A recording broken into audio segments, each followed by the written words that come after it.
Je m'appelle Frédéric Graff, j'enseigne les arts visuels au Gymnase français de Bienne.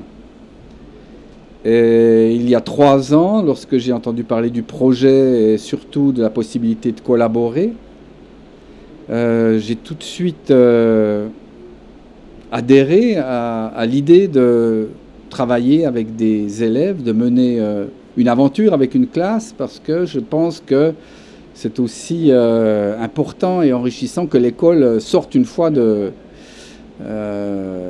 son bâtiment, que les élèves puissent aussi présenter des choses à l'extérieur et aussi s'exposer aux regards et aux commentaires, aux questions qui ne sont pas forcément celles de l'enseignant.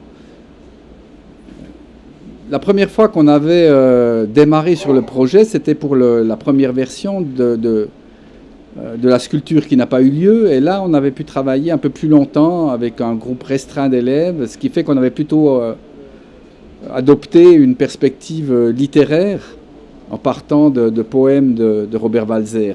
Et puis, dans le cadre finalement de ce qui a eu lieu, de ce qui s'est réalisé, pour différentes raisons, on a travaillé plutôt sur une dimension de la personnalité de Robert Walser. C'est ce qui nous a amené à choisir le thème de la résistance. Robert Walser en résistance, ça peut paraître même une contradiction, ou en tout cas c'est difficile à le considérer comme un personnage de résistance si on s'en tient à la définition de la résistance comme une opposition, comme un combat, éventuellement politique, voire social, mais il s'agit ici plutôt d'une résistance qui pourrait d'ailleurs être remplacé par le mot liberté. Mais le mot liberté est tellement utilisé, parfois tellement éculé, que le mot de résistance présentait une dimension d'énigme et que les élèves sont partis sur des personnalités, pas celles de Walser, mais d'autres personnalités qui pourraient être des figures de résistance. Les élèves ont choisi eux-mêmes, que ce soit Bruno Manzer, l'activiste bâlois, que ce soit Horsley, un dandy londonien, jusqu'à Galilée, personnage historique, ou Joseph Beuys, le facteur cheval. Le projet a consisté à réaliser une installation symbolique, on va dire, mais en même temps qui raconte un peu ce personnage. Comme l'idée ici n'est pas de faire une exposition et que cette exposition reste statique, je me suis ensuite posé la question: quelle était la meilleure façon de le prolonger, de garder ce projet comme une idée vivante et de l'animer avec les visiteurs. Donc les figures de résistance sont devenues les carnets de résistance. Sous cette forme, des petits carnets, format A5, format A4, une table, 2 chaises, et puis l'accueil des gens qui passent par là. Alors, au départ, je n'avais absolument aucune idée du répondant, dans quelle mesure, puisque c'est quand même pas facile, c'est souvent proposé, mais c'est pas facile que des gens s'arrêtent alors qu'ils sont ici de passage, qu'ils visitent le lieu, de les amener à s'asseoir ou à parler. C'est souvent d'ailleurs un échange au départ. Et il s'est avéré que le terme de résistance était une bonne entrée en matière, parce que elle demandait souvent de se plonger un peu dans des souvenirs, de s'interroger sur l'opportunité ou disons la pertinence de cette idée dans la vie de chacun. Il n'y a pas de concept ici de résistance, sinon celui que j'ai expliqué tout à l'heure. Et il n'y a donc absolument aucune hiérarchie dans le contenu que les gens ont finalement décidé de laisser comme trace dans ces carnets. Et ce qui s'est avéré aussi être une réussite, c'est qu'à la fin, un nombre relativement élevé de visiteurs, parfois des gens que j'ai aussi contactés, que j'ai invités, ont accepté d'entrer dans le jeu, ont inscrit une trace, que ce soit un dessin, un texte, un poème, mais parfois aussi avaient besoin de réflexion et sont revenus plus tard m'amener une photographie, un collage, un assemblage. Et c'est tous ces éléments finalement de morceaux de vie qui constituent les carnets. Alors je vous propose de s'y plonger, de regarder quelques-unes des réalisations. Ici je vous montre la première page. La première chose qu'on m'a laissée comme trace de résistance, ça a l'air d'être un petit dessin. En fait, c'est une broderie. Et j'étais très content, et j'en suis d'autant plus content aujourd'hui que on entre tout de suite dans un monde créatif, on entre tout de suite dans des manières d'aborder la question qui ne sont pas forcément des affirmations ou des évidences ou des choses claires. Ici, le point de broderie était l'élément qui permettait à la personne, elle l'a décrit ensuite comme une technique qu'elle pratiquait, de se recentrer. Lorsque le monde environnant devenait trop compliqué, trop bruyant, trop chargé, la manière de se retirer, de se retrouver, de regagner une certaine sérénité, était obtenue en faisant cette broderie sur papier. Je passe à une autre contribution. On a ici un dessin. Ce dessin ici est accompagné d'un poème. Il a été réalisé par Jean-Marie Berisville, que je peux vous présenter, puisqu'il y a une petite photo. Je ne sais pas si on devinera son visage, parce que le format est vraiment très petit. Jean-Marie Berisville, qui doit avoir une cinquantaine d'années, qui est employé de la Poste, qui n'a pas eu une existence toute simple, et qui trouve dans cette pratique-là une manière aussi de renouer avec les autres. Alors ce dessin que vous avez aperçu brièvement, que je vous remontre, est un autoportrait. C'est un autoportrait qu'il a accompagné ici d'un texte, et cet autoportrait, il me l'a commenté en disant que il savait de lui-même qu'il était assez introverti, qu'il avait des difficultés à entrer en relation avec les autres, et qu'à travers des expressions créatives et la poésie, ça lui permettait justement de sortir de lui-même et de s'ouvrir au monde. Et je vais vous lire ce qu'il a écrit en accompagnement de cet autoportrait. Avoir l'esprit libre comme le vent qui emporte le nuage de la pensée, ma poésie imaginaire devient dessin poétique. Il a également tenu à inscrire une phrase, cette fois-ci dans un carnet qui est un carnet de format A4, qu'il a gravé. Il a passé une demi-heure, en tout cas à 1 heure, à graver cette phrase qu'il tenait absolument à laisser et que je vous laisse découvrir ici. Gravé dans le linoléum, il l'a imprimé lui-même. Ce carnet s'ouvre ici par un dessin d'enfant auquel j'ai simplement ajouté le titre d'un des ouvrages de Walser pour vous montrer finalement que je ne suis pas seul.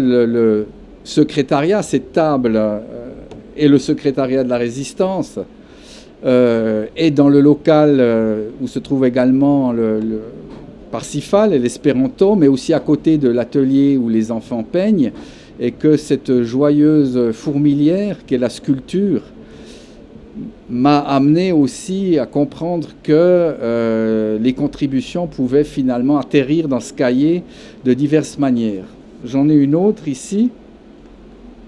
Ça, c'est bien sûr quelqu'un qui a réalisé ça en dehors de la sculpture et l'a amené plus tard. Et on voit très bien ici que l'idée de résistance amène les gens dans des univers très différents.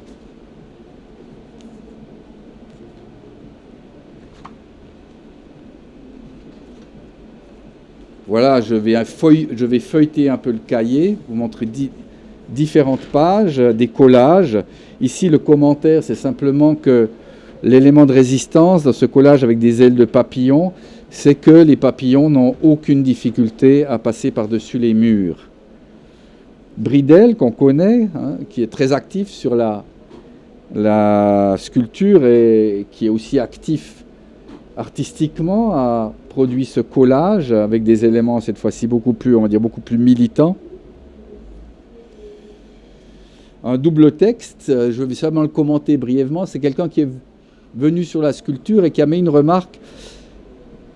d'un côté positif, et puis ensuite une petite parenthèse en disant que les matières, notamment ce scotch brun et le Sagex lui posaient problème, et après quelques jours, il est revenu pour écrire le texte dans l'autre sens en disant qu'en ayant finalement réfléchi à la question, il trouvait que c'était un détail et que la sculpture emportait son adhésion.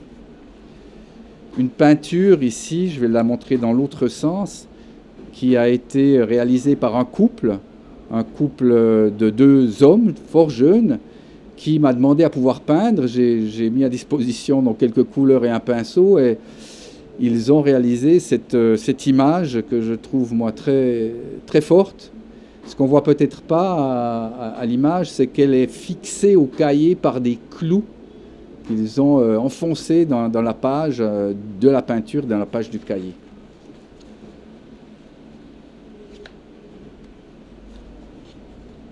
Un assemblage, une dame revient une dizaine de jours après son premier passage en me disant « J'ai préparé quelque chose pour vous ». Elle travaille à Bâle, dans le théâtre des Ombres, et elle a composé cette boîte ici, qui est à la fois amusante d'un côté, mais en même temps qui décrit bien 2 univers, et on peut se situer où on le souhaite.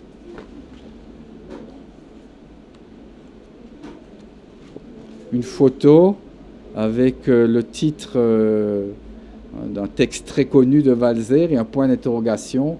Je vous laisse deviner ou découvrir la dimension un peu étrange, peut-être même inquiétante de cette image. Je vous propose de continuer aussi dans un registre qui est un peu plus grave. C'est une journaliste romande qui a longtemps travaillé à la radio, qui s'appelle Sonia Zoran, et qui vient de réaliser un film sur les migrants mineurs non accompagnés. Elle a amené cette image d'une jeune migrante dans le lac Léman, et je vais juste vous lire le début du poème qu'elle a ajouté à cette image.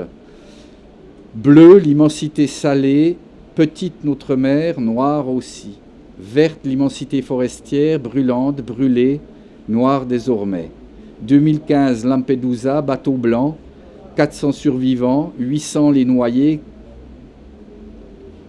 Quelques jours plus tard, sans doute pas un chiffre rond. Les façades aux couleurs de glaces italiennes, les visages gris des revenants, résister, oui, comme avant, il y a longtemps, mais souvent, point d'interrogation.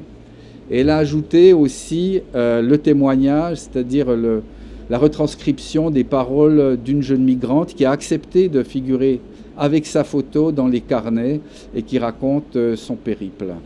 Je vous lis une phrase.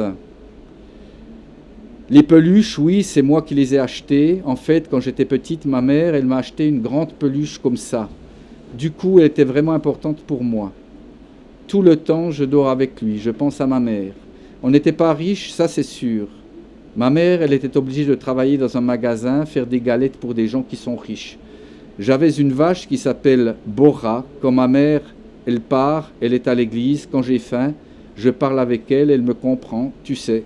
Elle m'aide beaucoup, elle me donne du lait jusqu'à ce que ma mère, elle vienne, je reste tout le temps avec elle. Et puis elles ont dû partir et dans le voyage, il y a une séparation, elle ne sait pas où est sa mère. Je m'arrêterai là. Ici, un texte d'une chanson militante, Bakounine revient bientôt.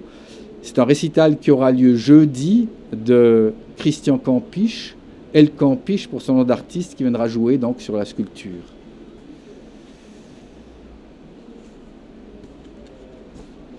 Ici, un tout petit poème, un peu sous la forme, je dirais, zen. La personne qui l'a écrite avait bu un thé et posé le sachet sur la feuille au moment où elle se mettait à écrire. Je ne sais pas si vous pouvez le lire, je le lis rapidement pour vous. Amour, mourir, rire, mourir d'amour, rien. Et encore cette double page où on voit parfois différentes personnes intervenir et ça donne ce résultat. Comme vous le voyez, on a finalement pas une définition ni un inventaire des résistances, mais plutôt que ces résistances intégrées à des existences, eh bien, proposent des formes qui auraient été toutes différentes si finalement, j'y reviens à l'idée de liberté, si on avait dit écrivez quelque chose sur la liberté. Ici, je trouve que la liberté s'exprime finalement dans toute sa puissance, puisque les expressions sont extrêmement riches et qu'on arrive à ce jour au début du 6e cahier. Ces cahiers seront présentés d'ailleurs dans le prochain numéro de La Couleur des jours, pour lequel je fais un peu de publicité, puisque c'est une revue qui est produite par 2 journalistes très engagés, indépendants, à Genève, et qui proposent des textes, des récits, des extraits de livres nouvellement sortis, mais aussi des photographies, et couvrent aussi l'actualité des expositions, notamment des journées photographiques quand elles ont lieu à Bienne. Pour terminer, sur un sourire, voilà, les enfants au pied d'un groupe d'arbres, un dessin qui m'a été offert par Margot, qui est une jeune femme avec handicap et qui s'est assise et a travaillé intensément pendant près d'1 heure avant de me rendre ce dessin. Voilà, je lui suis reconnaissant, je suis d'ailleurs reconnaissant à tous ceux qui ont accepté de s'arrêter et d'ouvrir un peu de leur mémoire, de leur vie, de leur cœur pour laisser une trace dans les cahiers de résistance. Merci.